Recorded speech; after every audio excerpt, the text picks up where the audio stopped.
Angola, New York is a small town just south of Buffalo, New York, right along Lake Erie. Holland Road is an area that everyone in that town is familiar with. In December of 1867, tragedy struck when a train that was running over 2 hours late jumped the tracks and fell into the gorge of Big Sister Creek not far from Holland Road. After this, the public outcry was so strong that it led to railroad reform years later. This accident may have been the inspiration for the legend known as the Pigman serial killer. My name is Atina Horning. I'm from Angola, New York. The legend of Holland Road, they call it Pigman Road. For him, there was a butcher that lived down there. That's what they said. The son was Pigman. And he was just a kid and something was wrong. And they didn't send him to school. So the kids from the school would go and tease him. And so because they were butchers, they had pig heads around, and so he would put pig heads out to scare the local kids away and keep them from messing with his son. Legend has it that over time the kids, they weren't that afraid and they went to pick on him one more time, and the kid lost his head and chopped the kids' heads off that were bullying him or picking on him, and put their heads on spikes. And that was pretty much what everyone's afraid of, is Pigman. We wanted to find a way that we could go there and celebrate down there and have a good time, so we had the Halloween party down there. I think it ran 4 or 5 years. So we used it to raise money for local charities, but we just blocked off at the bridges and had people come in, and had a couple bands and pig heads on spikes, and it was pretty fun. But mostly people just keep the legend going by taking their kids down there and climbing up the trestles, see if you can dare somebody to go a little farther or stay a little longer.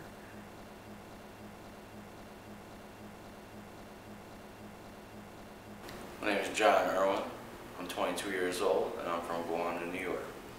I've always heard about a lot of creepy things going on over on that road.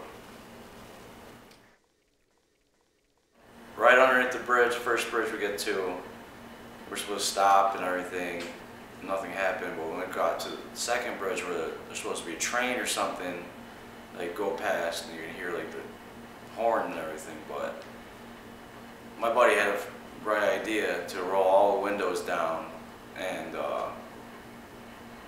he did. That kind of creeped me out. I was pretty scared, but he ended up rolling the windows up, and then all I can remember is looking over to my left side. I was in the back seat on the left side behind the driver's seat, look over, and I swear, like something like out of a black and white picture, like it was a guy straight out of a black and white picture, just like standing there. It was just, I didn't know what the hell to do. Like we drove off at that point, and I didn't believe what I saw. Like I really didn't. Like everything has been passed down from word of mouth and everything. Like it gets obscured throughout the ages and everything. Like people always add in what they want to believe and what they've seen, but I kind of do believe it, but then again I kind of don't. Like I really don't know.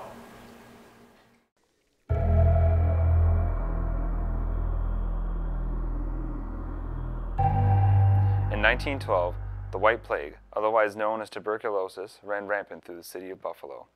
The mayor at the time, John Noble Adam, decided that those of his citizens who had fallen ill needed a specialized hospital in which they could receive treatment. So, the mayor purchased some land in Perrysburg, New York, and donated it to the city. The buildings themselves were designed to be as open as possible because at the time, it was believed that tuberculosis was best treated with heliotherapy, which means to treat an illness with open air and sunlight. One building in particular, the dining hall, had a large stained glass dome built into the roof. It was believed that this dome was taken from the 1901 Pan American Exposition's Music Hall. In 1948, the facility was turned over to the state to become one of 7 state-run tuberculosis hospitals, and it remained as such until 1960, when it was changed to adhere to the developmentally disabled. In 1972, the facility became privately owned and was eventually abandoned. The facility remains abandoned to this day until the city of Buffalo and the state of New York decide just what to do with it. I've only been there once. Once. but twice. The second time I really didn't go through with it.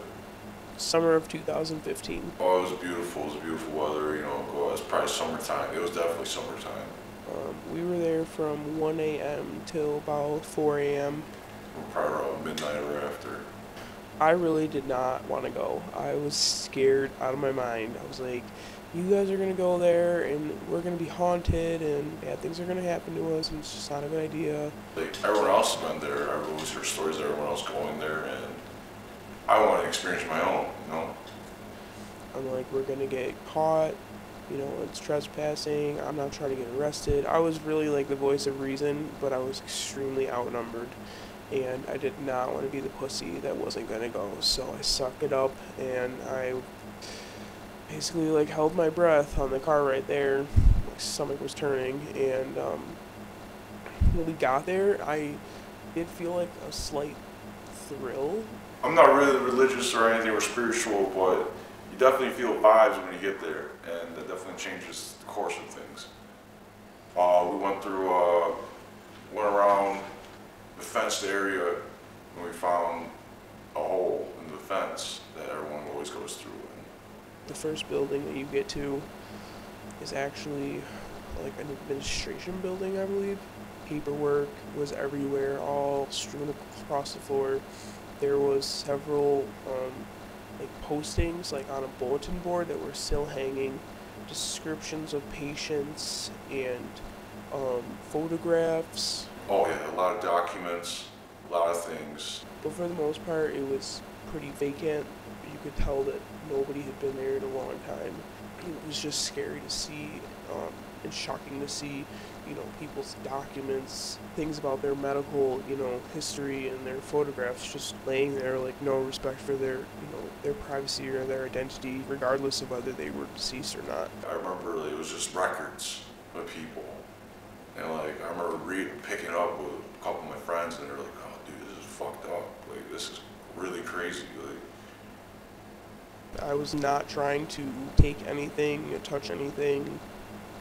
I didn't think that it was going to be a good idea for me to do that. So I kind of was just like looking, observing. yeah, it gave me a little bit of insight of what this place was like, you know, all about. And like reading it is almost like looking into the past, you know what I mean? It was my first realization of how this place, you know, was up and running and then just boom, like dropped like nothing, and everything was kind of still there, and it just was weird. It was kind of creepy, but at the same time, I kind of, I don't know, just something about that place is really weird. When we got in the main building, everybody wanted to go in the basement. The basement was the scariest part for me. The air was really cold and moist. Didn't feel right. Within like 5 minutes of everyone like getting downstairs and just walking, we all kind of like looked at each other like something was not right. I heard like light whispering, nothing distinctive though, and there was a wheelchair, and the wheelchair moved. And that's when we were like, okay, did that wheelchair just move? And everyone was like, yeah, I think it fucking did. So we ran. And then after that, we proceeded to go upstairs. It's not safe in some spots. Some of the stairs, you step and it like you can feel your foot go down because it's like wet and mildewy and deteriorating. But when we got upstairs, first was what would be, I would think, the washroom. And they had the tubs for handicapped people. And it was so weird. I've never seen a tub shaped like that before in my life. Then the next thing was the cafeteria. Now the cafeteria looks like there was a mass food war riot, and all the trays are just thrown across the floor, and it was just left there. I think after the cafeteria, you eventually get to the observatory. It's the glass dome that's in that building. And the glass dome is beautiful. Very, very majestic part of the whole experience. It was really kind of beauty amongst the rubble, kind of made the place seem like it was, you know, alive again when you could see the moonlight kind of shine through the stained glass. And that's where we tried to summon the spirits with our power. We all tried to do a mantra to ignite the spirits, I guess. And then we just tried to individually, like, call them out, ask them questions. Nothing happened, so nobody would speak to us. But honestly, the whole time I was there, like you definitely like feel like something's there. You know, like, there's no fucking lie. There's no lie about that. But whoever goes in there, you definitely feel like you're being watched. Totally. Any place like that, any place that has any significance, like spiritual significance or paranormal significance, you always feel like you're being watched. And if you don't see it or not, like you do feel it. I would not advise that people go there. It's been, you know, 2 years since I've been there, and when I was there, it was really decaying, moldy, floors falling in. You know, it's dangerous, and that's why obviously the authorities have to be there all the time, because kids, you know, constantly want to go there and check it out. I wouldn't go on there nowadays because security's been top notch. They've been adding a lot of cameras or something like that, I've been hearing. So a lot of people have been getting caught recently going there, so I would rather go there until they open up a tour or something.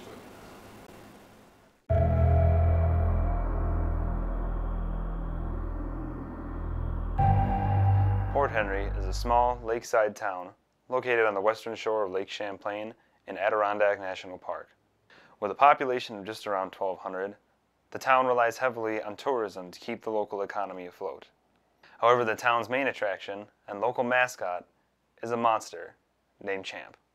Allegedly first sighted in 1609 by Samuel de Champlain, he described the possible lake monster as having a 20-foot-long neck and the head of a horse. However, it wasn't until 1977 when Sandra Manzi, who was vacationing with her family, snapped a photo of what she and many others believe is the lake monster. The most important part of Champ's story is the effect he's had on the local community. Every year the locals put on the Champ Day celebration, in which they sell Champ merchandise like hats, t-shirts, and mugs. The possibility of catching a glimpse of this elusive lake monster continues to attract tourists. My name is Kyle Miller. I live here in Port Henry, and currently I'm the office assistant at the Mariah Chamber of Commerce. I don't know if I have seen Champ, but I have seen something on the lake that I cannot explain. It was a lovely summer evening in June of 2016. It was about 7 o'clock in the evening. The sun was just setting behind us, and I had a lovely view of Bulwaga Bay from my street, Prospect Avenue in Port Henry. We were out walking the dog.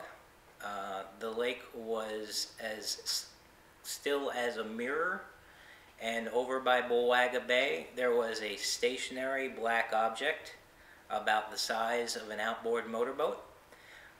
We stopped where the view opens up of the bay, and we watched it for about a minute, trying to figure out what type of boat it was. It did not move. We realized it was not a boat. It was just a large black hump in the water. It slowly separated into two humps after about 1 minute, and then the two humps both slowly submerged. It took about 15 seconds for the two humps to submerge, and then it was gone. We did tell people we saw it. The reaction is kind of weird when you say you saw something on the lake because of the history of Champ. You're told you saw a loon, or you saw a boat wake, or a phantom wake.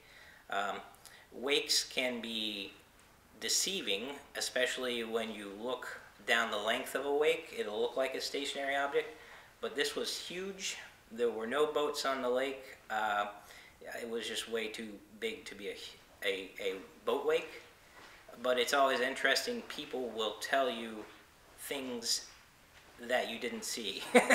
They will tell you you didn't see what you saw a loon or a duck or, you know, a sturgeon, something like that. If there was a Champ, it wouldn't be a magical creature like the Easter Bunny that people think there is one Champ and he's been here forever. It would either be some kind of animal that we don't really understand. I don't know that a creature, a population of a creature that size could exist without being discovered. So if there is something odd out there, it might be different than what our expectations are. My name is Laura McKinstry. I'm from Port Henry here, and I am a journalist. For 26 years I worked for the daily paper, the Press Republican, out of Plattsburgh. We have an office in this area.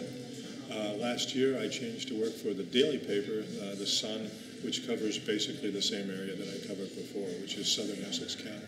I've interviewed dozens of witnesses, people who said they saw Champ or didn't see Champ. They were holding a Champ seminar at the Crown Point State Historic Site.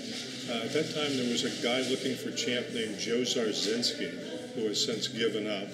And Joe headed a sort of a Champ research group, and he would spend all his weekend time in this area looking for Champ. He wrote a book on Champ. I went to the conference, and it was the first time I had never heard of Champ. I grew up in Pennsylvania, so I didn't know anything about Champ. And it was quite a weekend. I learned an awful lot about whether or not there's some sort of phenomenon in Lake Champlain. I had a woman who saw Champ 3 times, and I interviewed her and said, "What were you doing when you saw Champ all these different times?" She said, "I was coming from a party." I said, "Was the alcohol served at the party?" She said, "Well, yes, as a matter of fact, it was, but what's your point?" And she had seen Champ 3 times, all in Bullwagga Bay, which is really the #1 Champ sighting location. It's a bay here in the town of Mariah. If it truly was a dinosaur, like, let's say, a plesiosaur, which is what some people think it was, I think that at some point we would have had Champ carcass washed up on the beaches. And as far as I know, the only Champ carcass that's ever been found was in 1926 in Westport, New York. And before it could be examined, the mayor of Westport ordered it buried on the beach in Westport. And since then, nothing. The stories sort of ignite memories in people who remember that they saw Champ sometime in the past. There's a full-size Champ replica that sits down near the town hall that they take in parades and things like that. The Chamber of Commerce owns a Champ costume that people walk around town dressed as Champ. The Chamber of Commerce also has all sorts of Champ memorabilia, like shirts and plates and mugs and things like that. But when you consider the number of people who come to Port Henry looking for Champ every year, they really haven't done much to take advantage of this tourism. There's a man named Robert Bartholomew, who's actually an Australian citizen, I believe, who has written a book in which he claims to debunk Champ. Now, it's kind of hard to debunk something that's actually a legend, but he claims that there is no such thing as Champ. He also did not actually come to Port Henry or the town of Mariah when he wrote his book on Champ, so I'm not exactly sure how he's figuring that there is no Champ, but it's pretty hard to prove a negative.